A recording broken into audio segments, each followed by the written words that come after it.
The big pot of gumbo here. See, it takes all this to make a good Creole gumbo. Leah Chase is usually cooking when patrons gather in the Crimson dining room of her restaurant.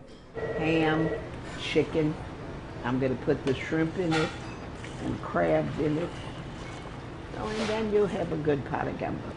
The 89-year-old celebrity chef commands excellence at Dookie Chase. She's served presidents and countless dignitaries. And my favorite person to shift the gumbo to is Quincy Jones. So she wasn't surprised when a young artist asked permission to sketch her creating seasoned masterpieces. He didn't have a camera.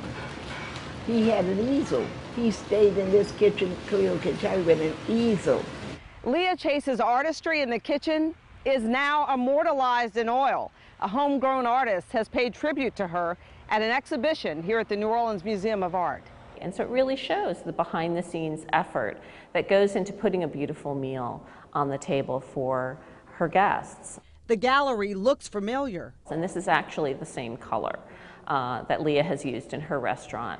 Artist Gustave Blache captured Chase in her element, a body of work honoring Chase's upcoming 90th birthday. It shows her, cutting squash, taking in the orders, stirring the soup, and it also shows her greeting her guests, which is such an important part of the experience of going to Dookie Chase's.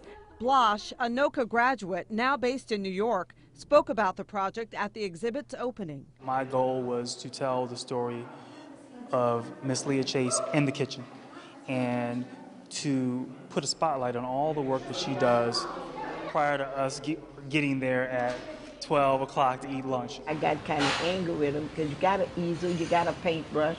You can knock off half my rear end if you want. You can take out 10 wrinkles. You can make me look like Halle Berry.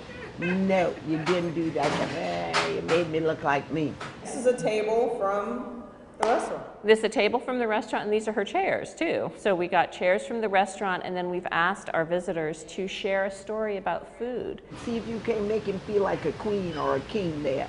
And that's what life is all about. Chase considers herself a kingmaker, not just in her restaurant, but in life. The walls of her restaurant show her support for young artists on the rise.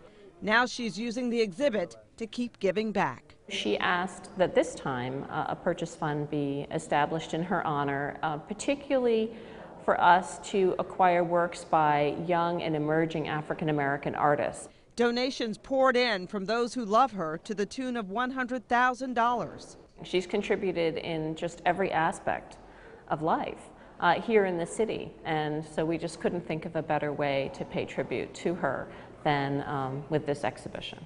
Chase's favorite painting, Cutting Squash, will have a permanent home in the National Gallery at the Smithsonian. Here I am chopping squash in the Smithsonian. That is so funny. But her work to make New Orleans a more delicious and better place is no laughing matter. She remembers Blache sketching this portrait called The End of the Day. That is the end of the day. I'm so whipped up and tired. I said, man, you can paint whatever you want to paint. I'm going to sit here and just look stupid. The real Leah Chase, uncensored, always stirring the pot, always beloved.